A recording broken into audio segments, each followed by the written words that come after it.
Guys, I wanted to come on here today and talk about handling adversity. And whether you like it or not, we're going to be handed adversity over and over again. And I can think about things that happen to me daily. Like I'm always talking about, we own businesses. I'm a husband. I'm a father. And also on top of that, we have different things we're associated with, different people in our lives. And adversity is just something that always comes up, whether we're ready for it or not. And there's a lot of things in the past 6 years of starting our business and getting to where we are now that I would say that I've used to handle adversity better. Some like tools and techniques. I want to talk about maybe 3 of those today. And the first one I want to talk about is meditation. So meditation is something that, you can do in your car driving, at home in silence. I think about meditation as a lot of different things, but essentially if you can just take time and have silence around you, in the car, turn the radio down and just drive down the road. At home, dim out all the noise, go into a room. If if you got kids or whatever, go into a room, or maybe into your backyard while everybody else is inside. And, just find somewhere where you can think and sit and just kind of, what I like to do is I always try to find gratitude in every moment that I'm alone doing that, but also take time to reflect and say, hey, here's where I felt, where could I have handled that better? Or, take time to reflect and ask, did I like how that went? Did I like, how things were going today? Blah, blah, blah, blah, blah, whatever your moment or situation is. And this meditation, what you're going to find is you're going to become more and more aware of the things that, that you're negative of, or the things that you don't like, or the things that you dislike about where you're headed or where you're going. And you can take what you dislike and start immediately putting into action a plan to go away from that, to divert from that current way that you're going. And so meditation is something that I've definitely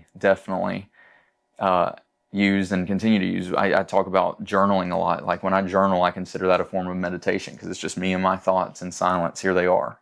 And I'm just looking at them, reflecting on them, going to the next step.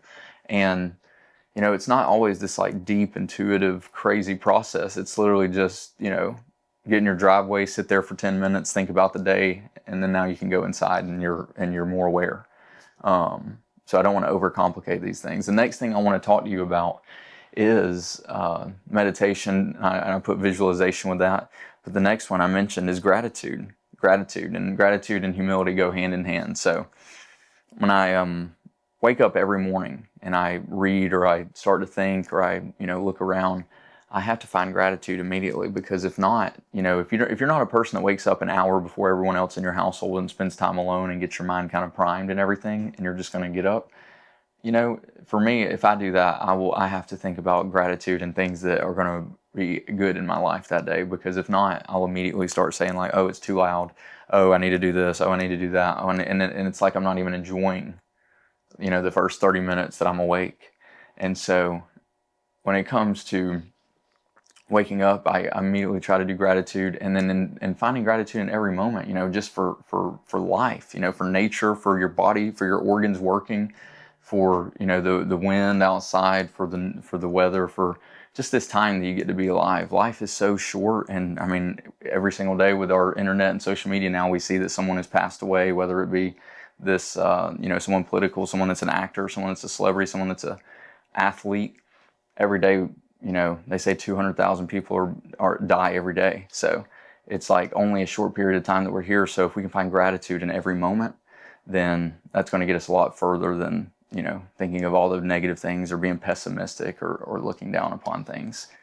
Okay. And then the third thing that I want to talk about is self-reflection. And so meditation, self-reflection, they can go together, but also self-reflection that I'm talking about here is, think about a time where, you had something happen to you, and then it was maybe that day you reacted, and then 3 days later you said, oh, I wish I would reacted this way. So when I say self-reflection, I'm talking about letting time pass and getting to the point where it's been that 2 or 3 days.